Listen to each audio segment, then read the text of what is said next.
माननीय मंच के विराजमान महाराष्ट्र हुए निकाल दो और निकाल दो दूर दराज से हुए माननीय और पूरे हमारे पास मेरा नाम की शादी है। मैं 1983 में और गया था काम किया काम है 8 साल से मैं दरमाना में निकाल दो इसकी वजह से आवाज नहीं और नसी कोई बीमारी होती है बैंक कॉल आता है कैमरा है सारा काम छोड़ के तुरंत जाता हूँ और उनके साथ बात करता हूँ। आप लोग के मेरा यही निवेदन है कि मतलब कोई भी अगर बैंक कॉल आता है उससे डरना नहीं। तो बैंक ने जो हम लोग को पैसा दिया है अवैध है वैध नहीं है, वो एक तरह से चोरी का पैसा है।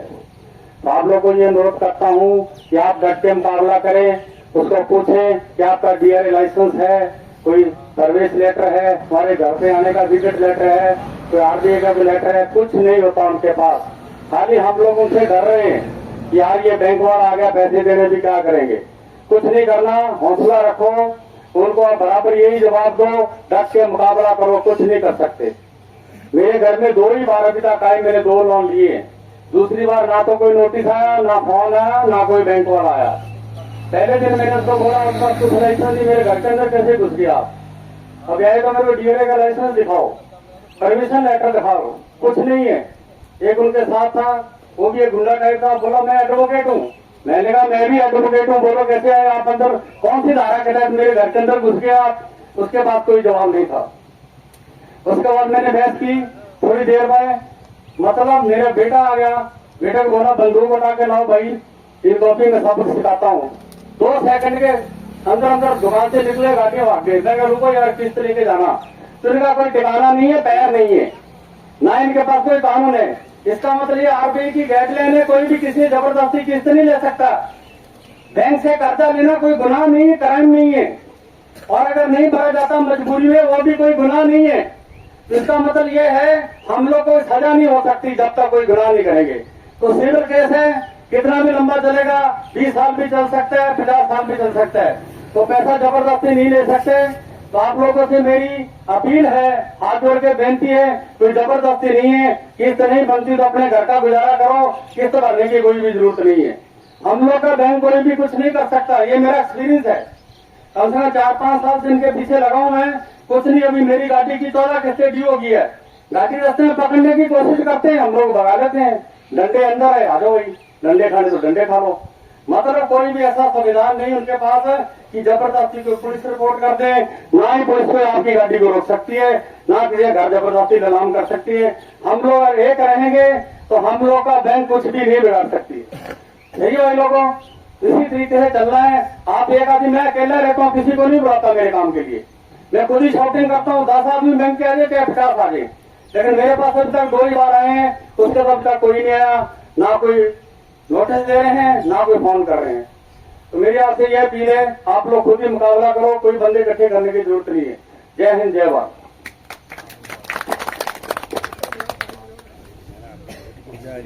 तो सेन जी ने अपना अनुभव बताया आपको, और इनके क्षेत्र में किसी बैंक वाले की हिम्मत नहीं होती है कि वो कहीं आ जाए, क्योंकि हमारी टीम ऐसी है, घर का काम छोड़ के कोई खाना खा रहा है, किसी घर से फोन आता है कि यार मेरे घर पे 4 लोग आ गए, मैं घर पे हूं नहीं, तो ये तुरंत वहां जाते हैं। तो इसलिए नाम से अगर किसी को पता चल जाए कि तो सेन जी वो आ रहे हैं, तो नाम से चले जाते हैं बैंक वाले। इतना खोता लगा रखा है हमें। अरे आगे मैं दादा रियाज भाई को बोलूंगा कि वो बैंक के बारे में, बैंक के विषय के बारे में वो बताएंगे आपको कि क्या है, कितना बैंक अपने अत्याचार कर रहा है, किस सिस्टम में अपने जी रही है, किस सिस्टम से अपने को बैंक के साथ व्यवहार करना चाहिए, क्या करना चाहिए, सारी चीजें जो है दादा रियाज भाई बताएंगे आपको। तो मैं जो लेने बताऊँ वो आए वो बच्चे होगा।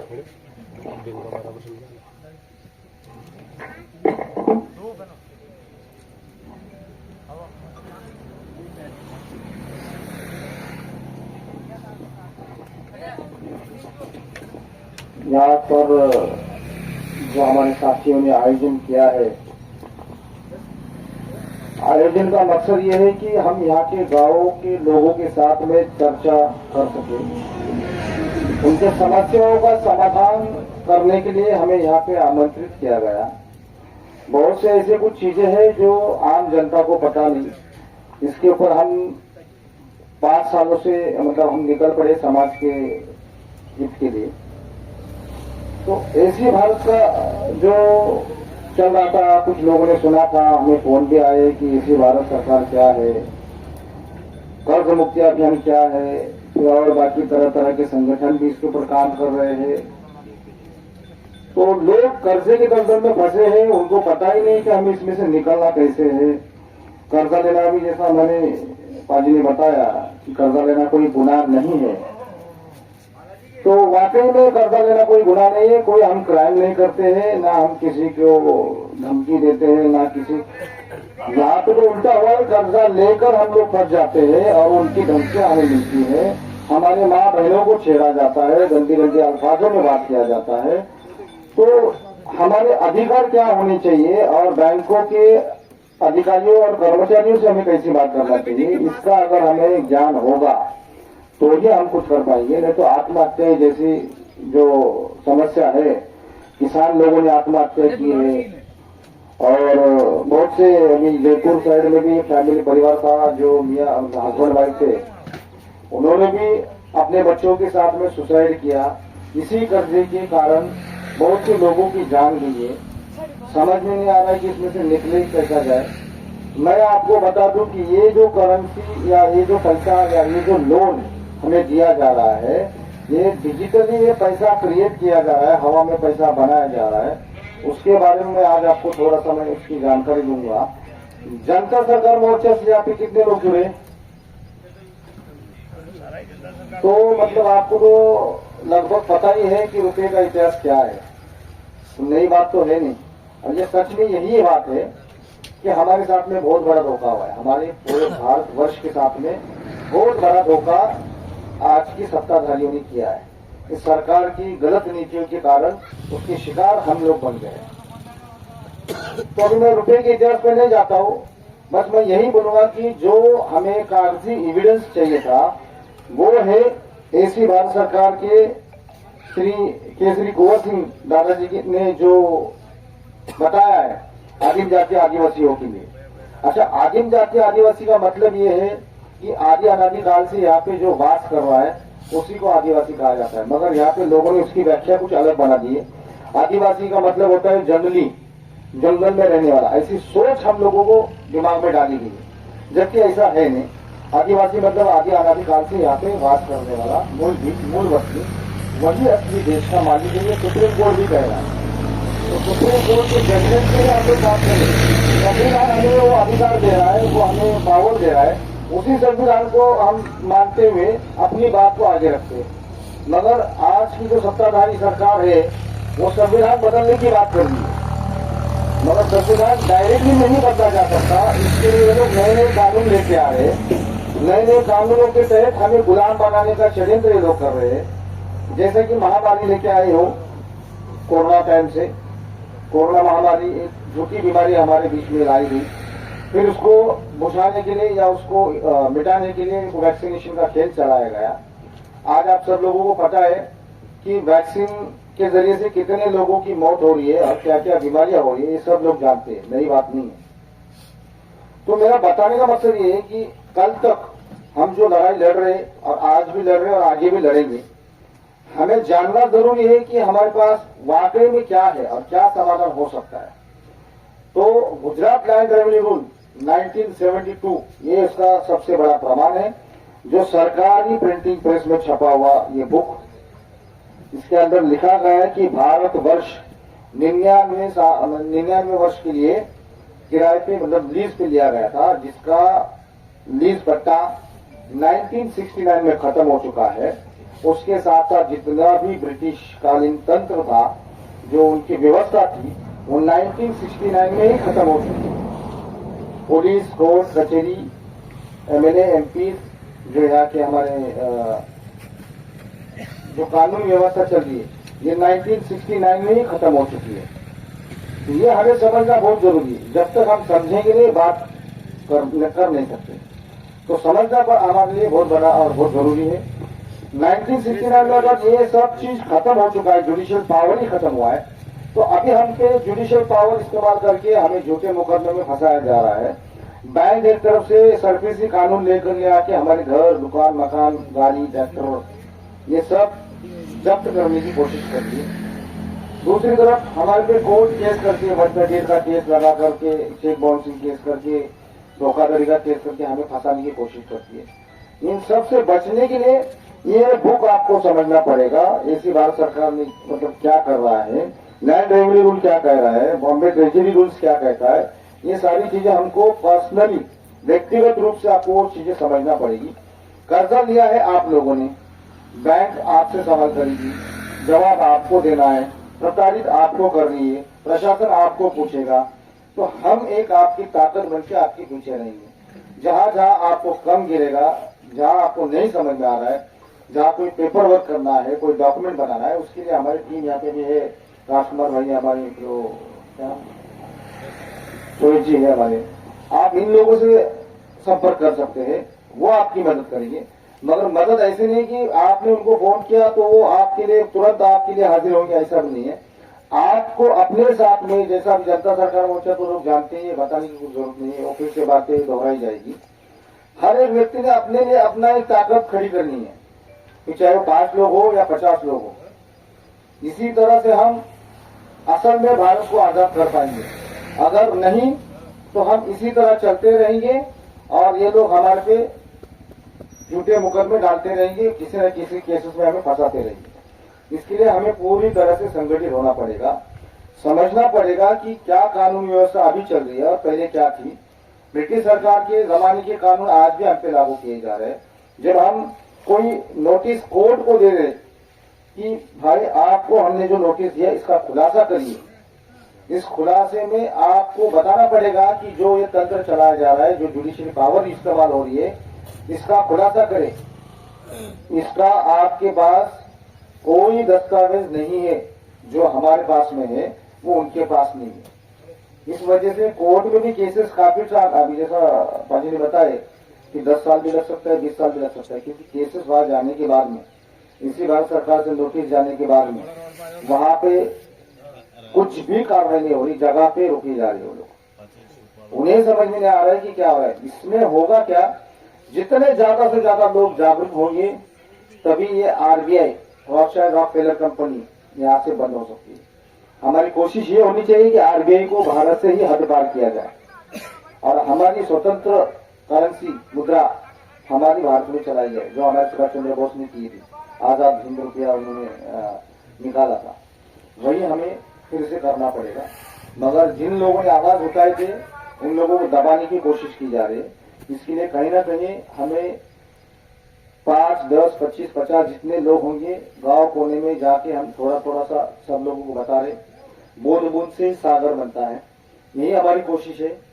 आज आप लोग यहाँ पे आए और हमें इस राजस्थान की पावन भूमि पर महाराणा प्रताप सिंह की जो धरती है शूरवीरों की, वहां पे आज हमें बात करने के लिए मौका मिल रहा है, तो इसका हम आभार व्यक्त करते हैं। और आप सभी का मैं आखिर में आप लोगों से यही पूछूंगा कि अगर आपकी कुछ समस्या है, सवाल जवाब अगर आपके कुछ मन में है तो आप डायरेक्टली यहाँ पे हमसे पूछ सकते हैं, उसका जवाब आपको ऑन द स्पॉट यहीं पे मिल जाएगा।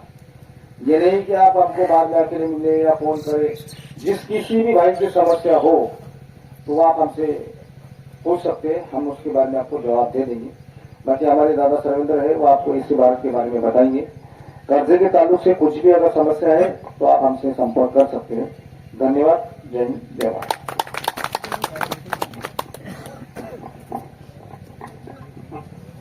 दादा रियाज भाई ने आपको बताया।